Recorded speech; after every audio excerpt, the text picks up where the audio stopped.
जोङो बाक्सा डिस्ट्रिक्ट बनसुनिफ्राय दिनै जोंनि बाक्सा डिस्ट्रिक्ट माने डिसि सारनो जोङो मेम'रेन्डाम होनाय जादों। बे जाहैबाय जोंनि जवाहर नवोदय बिद्यालयखौ लानानै बाक्सा डिस्ट्रिक्ट जवाहर नवोदय बिद्यालया जोंहा दिनै 2005निफ्राय दिनैसिम सोलिगासिनो दङ।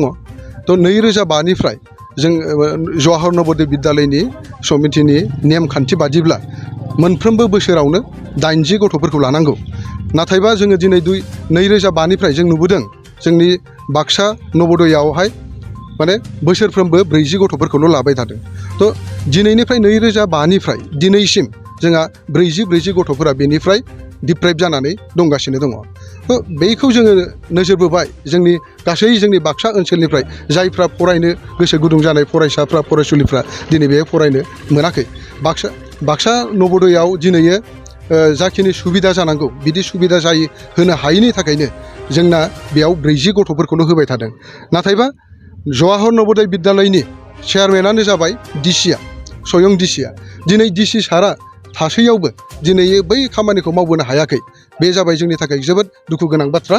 नंखायनो जोङो दिनै डिसि सारनो जों मेम'रेन्डाम होदों जे बे बाराव रिजाल्ट आउट बे मासनि लास्टआवनो गाबोन समफोरनो रिजाल्ट होनो थांगासिनो दङ। जुन मान्थनि बे रिजाल्ट होनो थांगासिनो दङ। बै रिजाल्टआव जेन 40खौ होआलाबासिनो 80 जनखौबो होयो जों बेखौ डिमान्ड खालामदों। दा जोंजों मेम'रेन्डाम लानानै बुंदों सारा जों पजिटिभलि आं सावरायगोन। आं जवाहर नवोदय बिद्यालय प्रिन्सिपालजोंबो रायलायगोन, गावनि टीम अर्थात एडिसि बिसोरखौ लानानै सावरायगोन होनदों।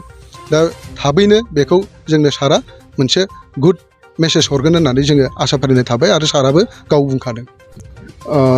जोंहा बिथां रंगुल बर'आ दा एक्सिडेन्ट जादों बे नंगौ। खिन्थु खोथाया जाहैबाय मा बिथाङा दिनै बेखौ होमारदोंना होमाराखै जों गावनि खुगानिफ्राय जों खोनायाखै। एक्सुवेलि खोनायाखै। नंखायनो बिथाङा गावनि खुगानिफ्राय जेब्लासिम बुङा अब्लासिम जों बेखौ जेबो बुंथ'नो हानाय नङा। बे एक्सुवेलि जों खोनानायावबो गाज्रि मोनदों। खोथाया बोरैनिफ्राय बोरै जाबोदों बेखौ एक्सुवेलि जों दासिमबो जि निउसाव मोन्दों जों जायगासिम थांनानै एक्सुवेलि थाङाखै जोङो जायगासिम।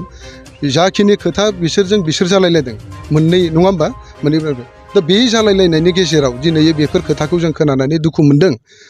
खिन्थु खोथाया जाहैबाय मा बे मोननायखौ जोङो दुखु मोननायखौ दा बैसोर बिथांमोना जायफोर बे जाथायाव माने लोब्बा गोनांमोन बिथांमोना एक्सुवेलि बेखौ गिबियावनो दिनै बेखौ स्पष्ट होग्रोनांगौ रायजोनो।